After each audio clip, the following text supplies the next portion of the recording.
Hello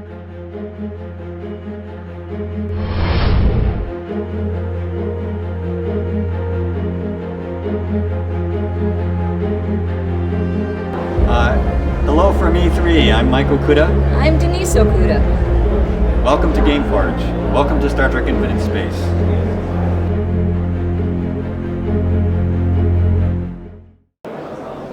Oh, yes, I mean, we worked with him.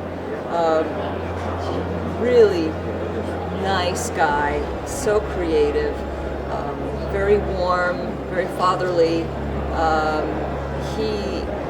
He kind of treated Star Trek like his family. I mean, the folks that worked on the show. So, absolutely. And even though I was just starting out in the business at the time, Roddenberry went out of his way to make me feel welcome. When I would suggest something, he would take it very seriously. Even when he couldn't do it, he would respect it. And it's nice to get a chance to meet your hero, to work for him, and to find out that in fact he's a nice guy, and that you're getting to contribute to his work.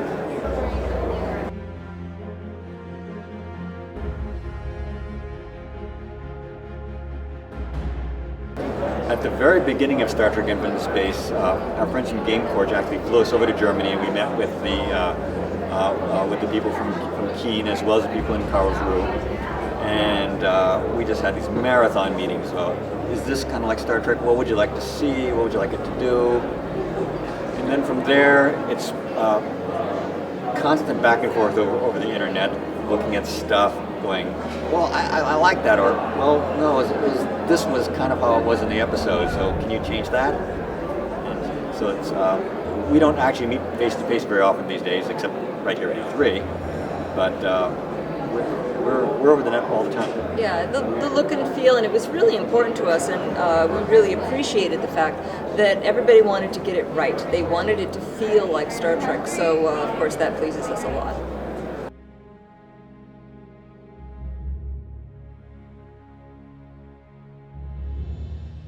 Denise and I were members of the Star Trek art departments. That is, we worked for the production designers, helping to design the stuff, and helping with the sets. We certainly worked with the cast, but they did their jobs, and we were kind of separate. It was a very tough job, very serious job, but we all knew it was something special, and we all tried to make it fun. The thing, as video supervisor, I was in the art department, and I was also coordinating with all the various different departments and the directors to make sure that the vision of the episode ended up on the computer monitors, on the video monitors on set. So I was down on set a lot. I got a lot of exercise working on Star Trek. I went up to the art department, down to stages, and stayed for a while, and back up to the art department. And it was really very much a family atmosphere. We were working. I mean, we had a job to do, and there was deadline and long hours. But it was also very fun and rewarding, and got along with a lot of people.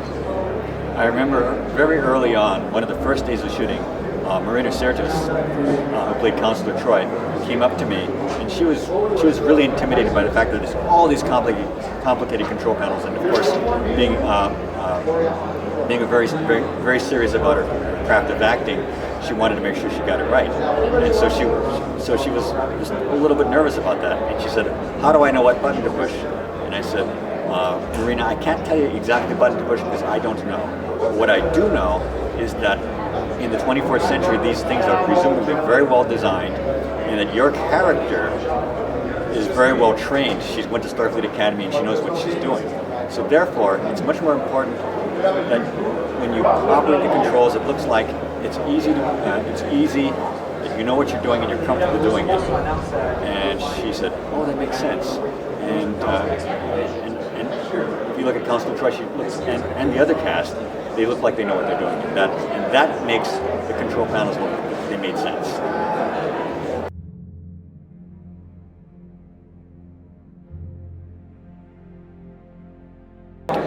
The switch from physical miniatures to digitally rendered models actually as a gradual change over a period of years.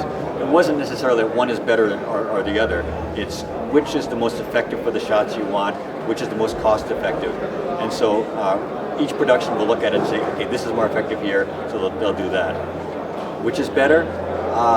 It entirely depends not on the technology, but on the artists driving it. You can have a great model effect. You can have a poor model effect. You can have a great digital effect. You can have a poor digital effect. It's just the artists doing the work.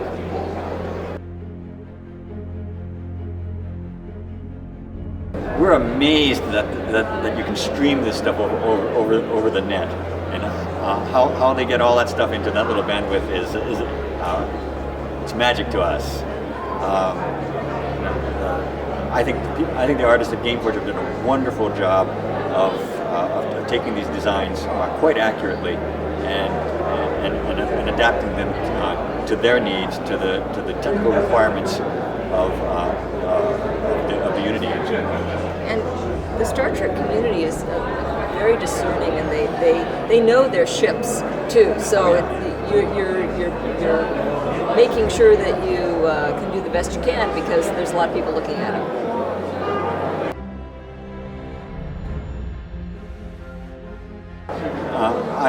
I don't, and here's why. If I'm flying the runabout, I want to see that ship. It's a cool ship. If I'm flying the Galaxy class ship, it's a cool ship. I want to see the ship. If you need to adjust the scale, I think most people would rather see the ship. I want to see the ship. And quite frankly, on the television shows, our visual effects supervisors constantly made little tweaks to the ships to make the shots work better. So it's all good.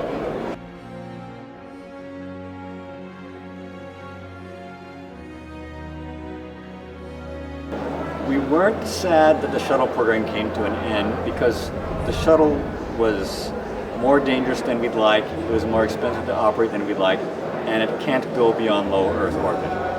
That said, with the shuttle program coming to an end,